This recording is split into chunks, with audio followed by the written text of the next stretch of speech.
Hi guys, good morning, welcome back to Kavina's world. આજે થઈ ગયો છે નેક્સ્ટ ડે. આજે છે બ્રેકફાસ્ટ રેડી થઈ ગયો છે. બ્રેકફાસ્ટમાં આજે ફરીથી છે થેપલા અને ચા. ગઈકાલ રાત્રે હતું થેપલા અને દહીં, પણ આજે મેં લોટ રાખી મૂક્યો હતો અને અત્યારે બનાવ્યા ગરમ thepla. Because I like to eat everything hot. મને ગરમ જ ભાવે, ઠંડા થેપલા ભાવતા નથી, એટલે મેં લોટ રાખી મૂક્યો હતો. અને હા, ઘણા લોકો એમ કહેતા હોય કે લોટ રખાય નહીં અને મતલબ ઇટ ઇઝ નોટ ગુડ એમ, પણ આઈ થિંક એવું કશું ના હોય. જેની પાસે ટાઈમ નહીં હોતો હોય, જે લોકો જોબવાળા માણસો હોતા હશે અને એમની પાસે સવારમાં ટાઈમ ના હોય, તો એ લોકો તો બનાવીને જ રાખતા હશે ને ફટાફટ મોર્નિંગમાં થઈ જાય, એવી રીતનું હું એવું વિચારું છું. આઉટ ઓફ ઇન્ડિયામાં પણ બધા એવું કરતા હોય કે ત્યાં તો એક વીક જેટલું બધું પ્રિપરેશન મીલનું કરીને રાખતા હોય, એટલે મને નહીં લાગતું કે એવું કંઈ હોય.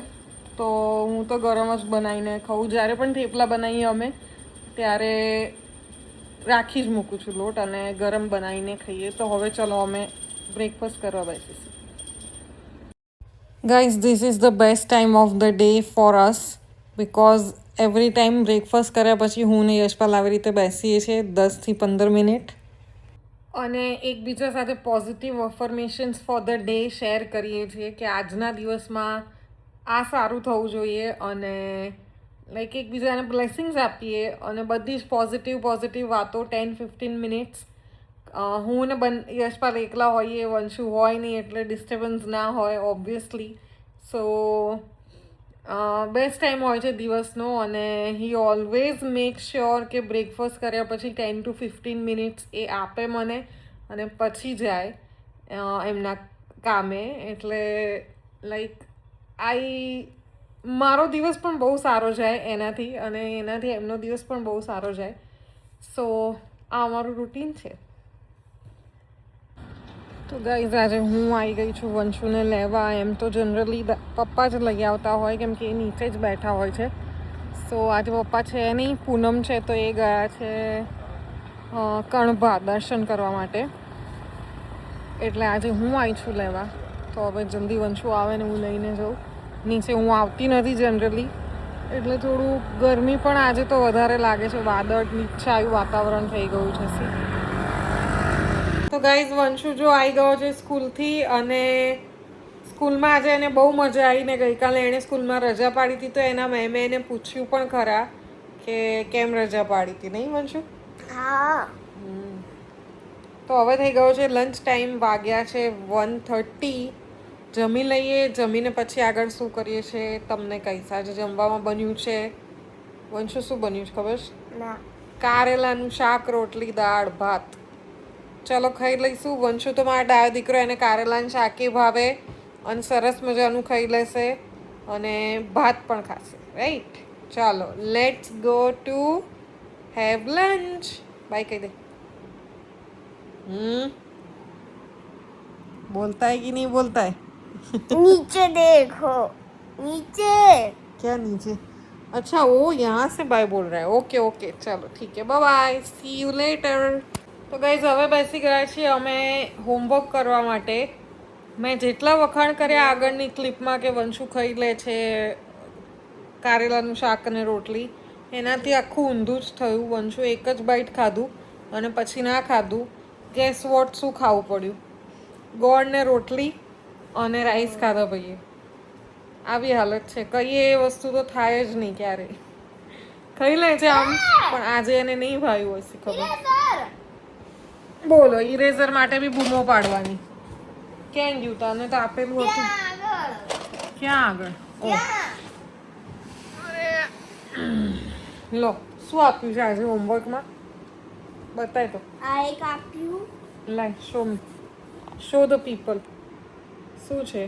DAD, dead. ઓકે, પિક્ચર પરથી એને વર્ડ લખવાના છે. એ ખાલી સિનિયર કેજીમાં છે અને એને એટલું બધું લખવાનું, આવું બધું આવી ગયું છે ને. સ્ટડી બહુ જ ટફ થતું જાય છે ધીમે ધીમે. તો જો વંશુને છે ને આવી દવાઈ આપી હતી, રોજ એક પીવાની 5 days સુધી. તો વંશુને આ બહુ ભાવે છે એટલે રોજ એક એક પી લે છે નહીં બેટા. અને હવે થઈ ગયા છે 3:30. હું ને વંશુ 1 કલાક માટે સૂઈ જઈશું અને પછી ઉઠીને પાછું કંઈક નવું કરીશું નહીં બેટા. ઉઠીને શું કરશું બોલ? ઉઠીને શું કરશું કહી દે. इसका समय क्या તો ગાઈઝ વંશુ તો બોલવા તૈયાર નથી ઉઠીને શું કરીશું. હું તો ઉઠીને ચા પીશ અને વંશુ ખાશે મખાના. તો ચલો તમને ઉઠીને મળીએ. Very good. 2 hours later. તો ગાઈઝ ગઈકાલે જે ઓર્ડર કરી હતી એ કાર આજે આવી ગઈ છે અને Vanshu is on the top of the town. કઈ કાર છે વંશુ? हाँ हमर कार અમર કાર. કેવી ચાલે? मस्त મસ્ત. ખોલ. ओ मुझे ब्लैक कलर की मिली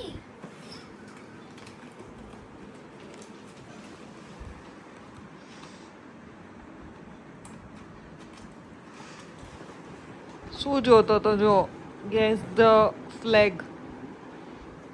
કેટલી બધી કન્ટ્રીના ફ્લેગ એને એમને આવડે છે. और इसके अंदर सेल डालने पड़ेंगे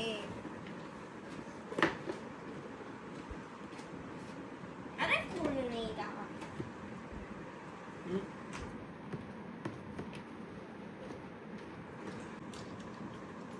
ऑफ करो डैडी इसको पहले इसके अंदर सेल डालने पड़ेंगे Vanshu show me the car.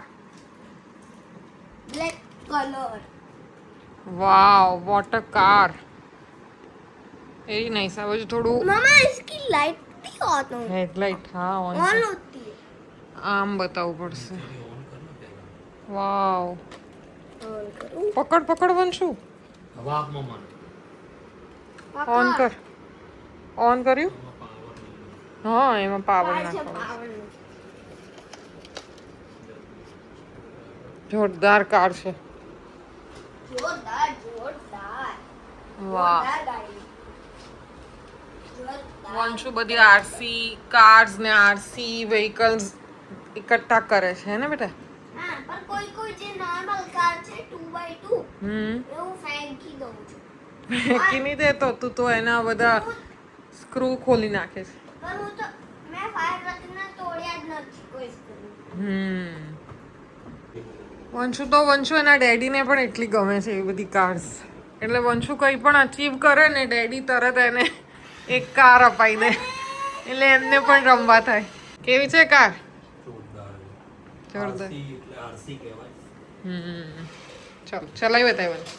ઓય ઓય ઓય. એ ડેમો મોડ કરો.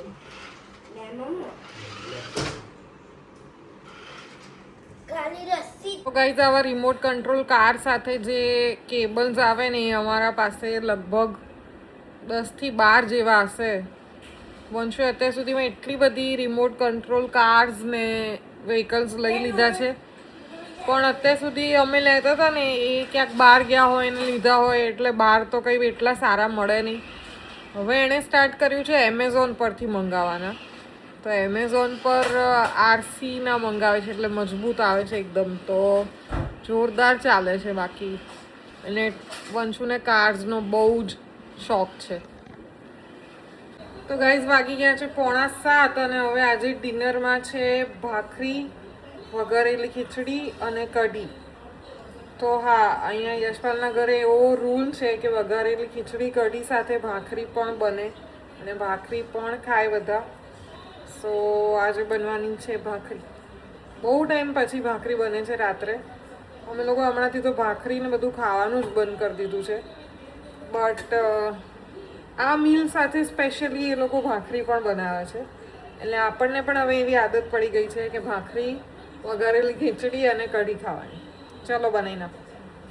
1 hour later. તો ગાઈઝ અહીંયા મારી કઢી, ખીચડી અને ભાખરી રેડી છે. હવે અને લુક એટ મી. પરસેવો કેટલો થયો છે. 1 કલાક થઈ ગયો બનાવતા. કંઈ નહીં પતી ગયું. અને હવે યશપાલને વંશુ નીચે છે આવે એટલે જમીશું. ત્યાં સુધી હું તમને એ વાત કહી દઉં. તમને એવું લાગતું હશે કે આમના ત્યાં એવું કેમ કીધું પણ અમારા ત્યાં મતલબ મારી મમ્મીના ત્યાં કઢી ને ખીચડી જ બને. યશપાલના ઘરે તો પહેલાં ભાખરી, વઘારેલી ખીચડી અને દૂધ ખાતા હતા. પણ વઘારેલી ખીચડીમાં આપણે વેજીટેબલ્સ ને બધું નાખીએ એટલે મને અનિયન સાથે પછી દૂધ ખાવું ના ગમે. એટલે મેં કીધું આપણે કઢી સાથે ખાઈએ, તો પછી કઢી ચાલુ કરી.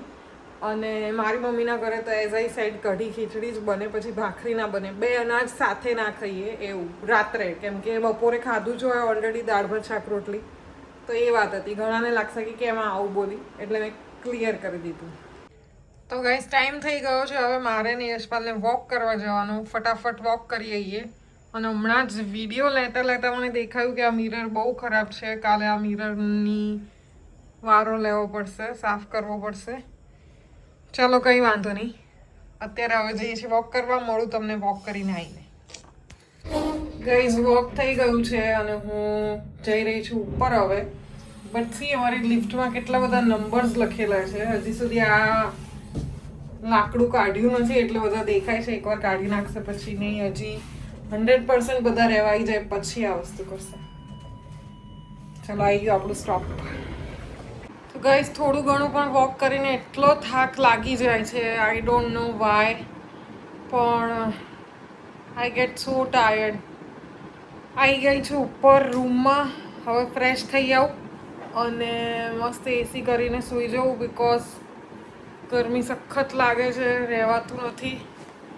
કંઈક એક્સ્ટ્રા જ ગરમી લાગે છે એવું મને લાગી રહ્યું છે.